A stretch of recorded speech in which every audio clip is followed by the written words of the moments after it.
Welcome to the American Diversity Report podcasts, where we interview innovators and diverse change makers. I'm Deborah Levine, your host and editor of the American Diversity Report. And with me today is Kellie Wise from Edward Jones. She is a principal at Edward Jones, responsible for field-based inclusion and diversity. In her role, Kellie promotes the programs and policies that create financial advisor and branch team inclusion in the field. Welcome, Kellie. Thank you. I'm so glad to be here. A pleasure. Tell us how you got involved in the area of diversity inclusion in the first place. Yeah, Deborah, it really started years ago. I've been in the financial services industry for quite some time, and I spent 16 years in the banking industry and then ultimately moved over to the investment firm side of the equation in 1999. And I started my career here at Edward Jones, building my practice, serving clients, helping as many people as possible when I was a single mom. And my passion really started when I came here and saw what it really meant to be, as a female, being truly supported and embraced in what was typically a very male-dominated field in the past. So it just sparked my passion, and here I am years later, very, very excited to be able to try to make a difference on a larger scale. Wonderful.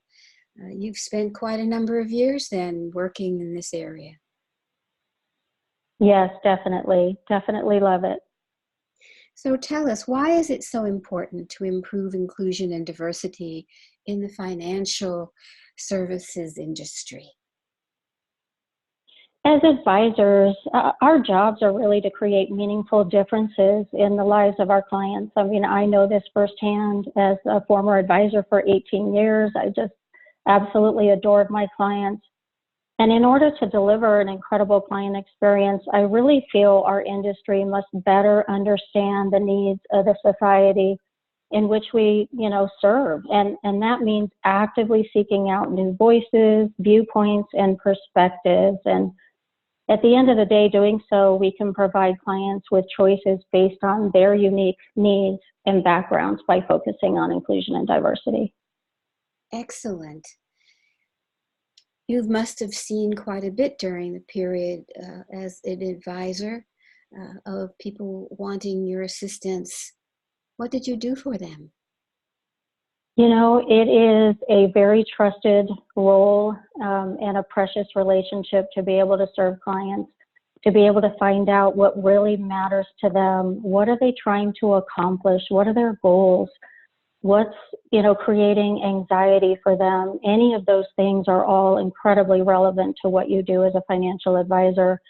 You take all of that information for individuals, for families, for multi-generational families, and you put, a roadmap together, a plan in which you can help them work towards achieving all of their goals and dreams. It's very rewarding to be in that role.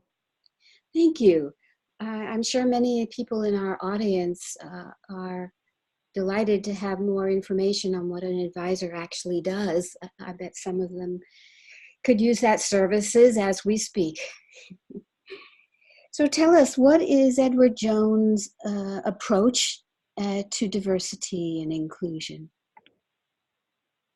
We understand that in order to deliver that incredible Edward Jones client experience I just mentioned, we must also create an environment where associates are nurtured and can bring their best selves to work. Recruiting diverse candidates is certainly a priority. It's equally important that we support, retain, and develop these diverse professionals. We continue to invest in programs that build community and support the development of our female and diverse financial advisors. Tell us some of the specific initiatives you have in place to do all that. Sure, Deborah.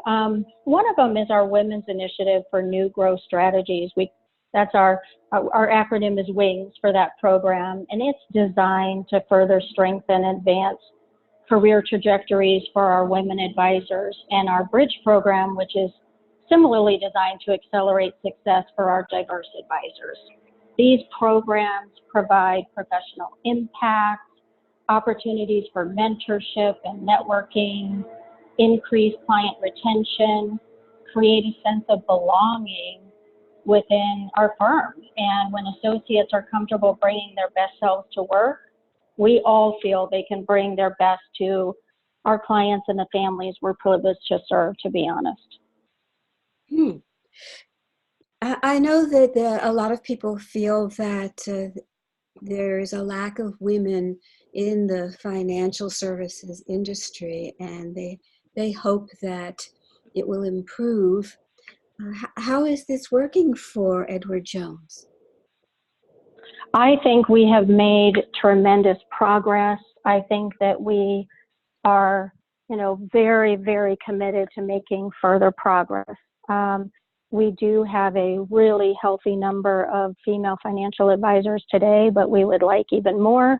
We would like even more diverse candidates, more females, but we also look at inclusion from, just the overall perspective of the diverse thought and diverse backgrounds that people bring, to the plate for us. Mm-hmm. And do you help a lot of women entrepreneurs in the process? Absolutely. I've actually recruited some of them. Did you? Yes. Oh, what was that experience like? Super rewarding. I'm thinking of one individual in particular, and she's still here with the firm. She's still serving clients. She was also a single mom at the time and had her own business as an appraiser. And it's just been exciting to watch her grow and to see her happy and fulfilled and loving what she does. I bet. And I'm sure that there's quite a lot of challenges, as you well know, in doing all that as a single mom. Well, I think being a single mom anywhere is a challenge. And so, Deborah, you're spot on. It is a challenge, but I think if you have the right people and the right firm behind you, anything's possible. My mind definitely, was changed in such a positive way by the support that I received here. Wonderful. And one of the reasons I'm asking this is that for a while I myself was a single mom, and I know how valuable that support system can be. Yep, it's immeasurable. Yes. Oh my. So, there are a lot of firms out there that are trying to be inclusive. And what kind of advice would you give them? What can they do based on what you already have learned? Well, first, they can take some actionable steps. I mean, everyone within an organization is responsible for creating and fostering an inclusive environment. But Deborah, the leaders in an organization set the tone and must model the behaviors they want others to demonstrate. In 2019, Edward Jones' first woman managing partner, Penny Pennington, was more than 150, more than one of the 150 CEOs to sign the CEO Action for Diversity and Inclusion Pledge. That's a nationwide initiative to advance D&I in the workplace. And to see this champion from the helm of our organization highlights our focus on inclusion and creates a culture, where it can thrive. So we really focus on belonging, not solely on inclusion.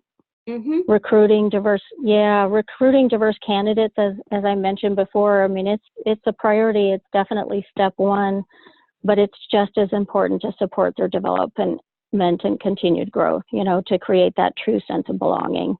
And we focus on creating an environment that embraces diversity, encourages individuals to bring their best selves to work, couple that really with the programs that allow associates to excel and network and attain mentorship. I had mentors along the way, and you're on your way to developing a true culture of belonging. We also really do try, one last point, to set ambitious yet measurable metrics, including IND as part of the larger organizational goals.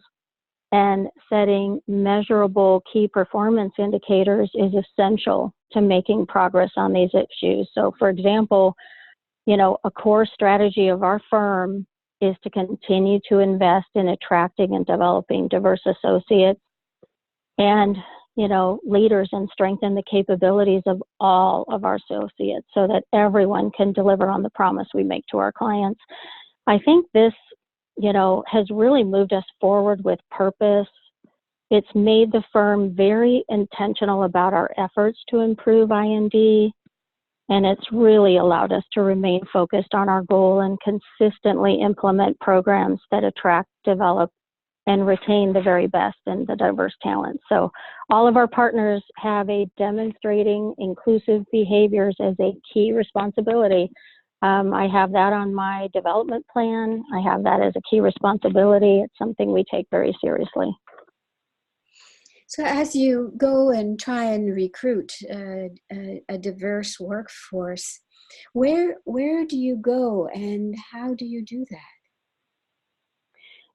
I think everyone's different. I mean, we have over 18,000 financial advisors. We have so many branch office administrators that help run our practices out. I think through many times through natural networks, people that they know in the communities, community professionals, professional circles, things like that. I think, we definitely have more of a grassroots type approach where we reach out to as many people in our communities who are professionals that might be interested and make them comfortable just learning more about Edward Jones, learning more about the opportunity, and then just seeing if they think it might be a good fit.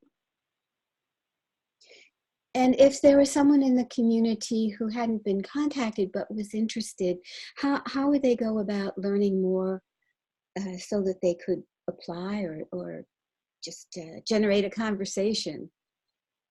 You bet. They could go to two different things. Number one, just take a look at our edwardjones.com website. There's a career section. We do a really thorough job of trying to make people feel comfortable learning just by looking on the internet about, how the role operates so they can try to picture, can I see myself doing that? But more importantly, what I really recommend is, and I've had people join our firm by stopping into my office when I was a financial advisor and actually being able to talk to someone who does the role day in and day out and knows what it's like to be able to take care of clients and have that relationship. So either stop by a local office or look at our website or do both of the above. Wonderful. And how many offices again do you have?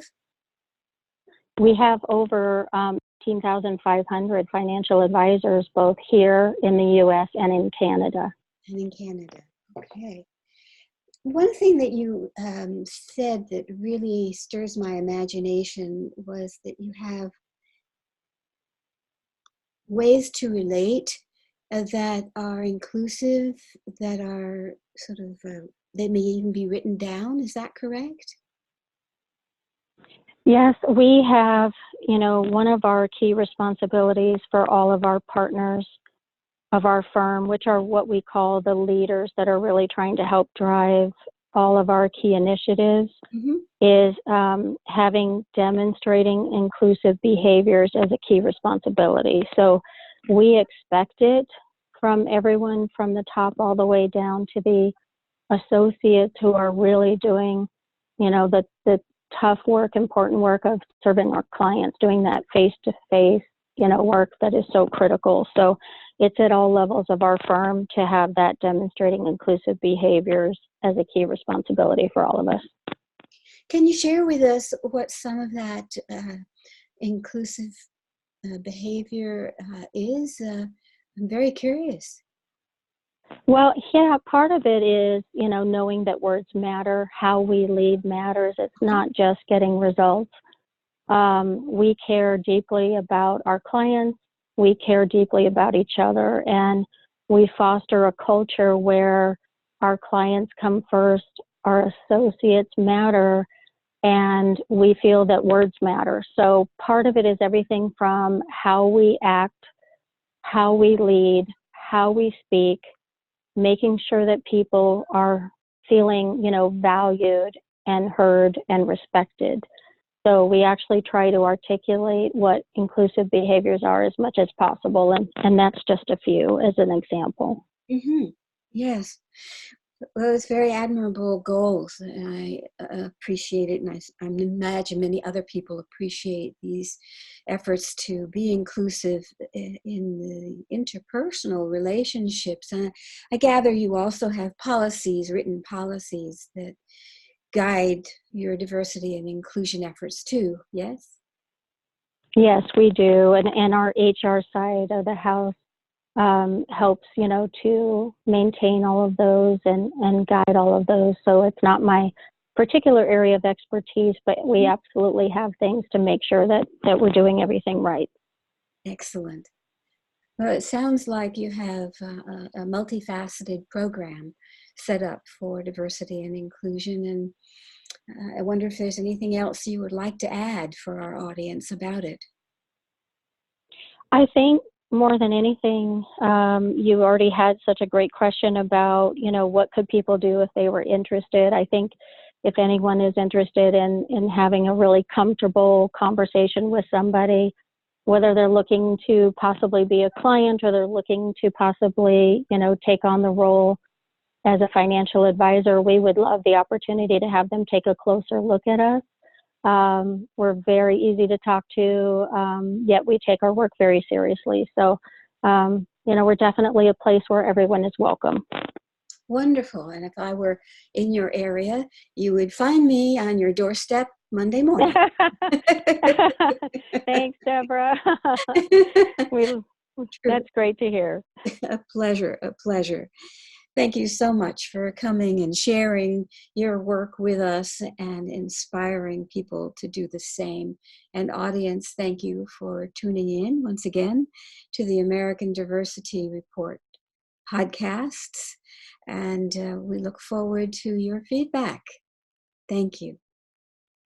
Thanks, Deborah.